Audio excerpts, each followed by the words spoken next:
Welcome IDA to downtown Jamaica. We are so thrilled to have you here.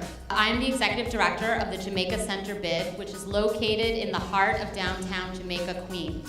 This panel discussion, entitled "250,000 People by Day, Deserted by Night," speaks directly to the current state of downtown Jamaica.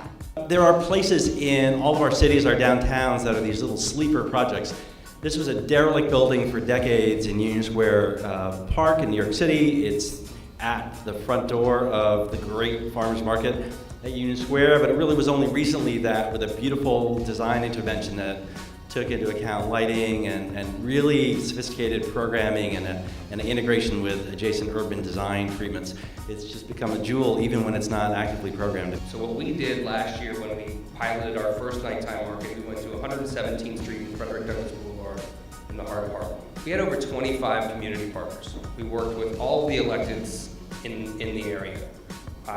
Kids programs, adult programs, everything in between. The local precinct, all the city agencies were on board.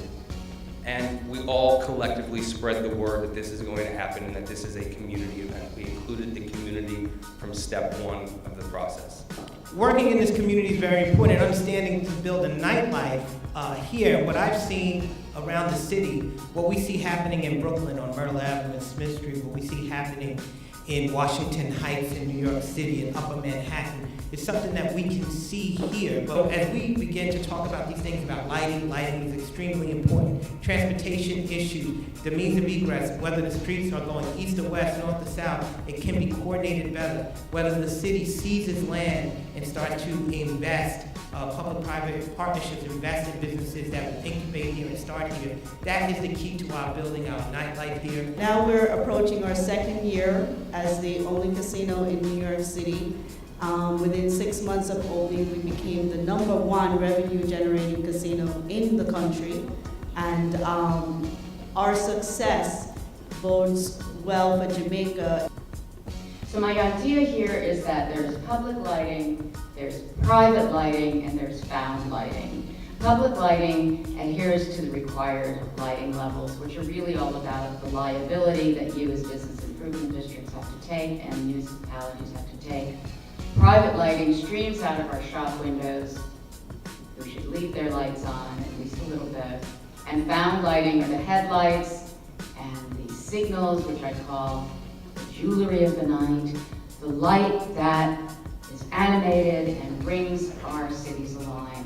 We can actually work with these three categories to create a magnificent lighting strategy.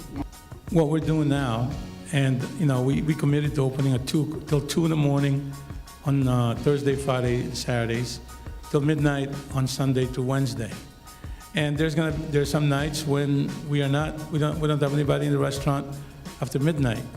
But I have a team of managers that believe in what we're trying to do, so we have to be consistent in our hours. If we say we're going to open till 2 o'clock, we're going to be open till 2 o'clock, because that person may be coming tonight, but may not come the night after. But it cannot be a guessing game.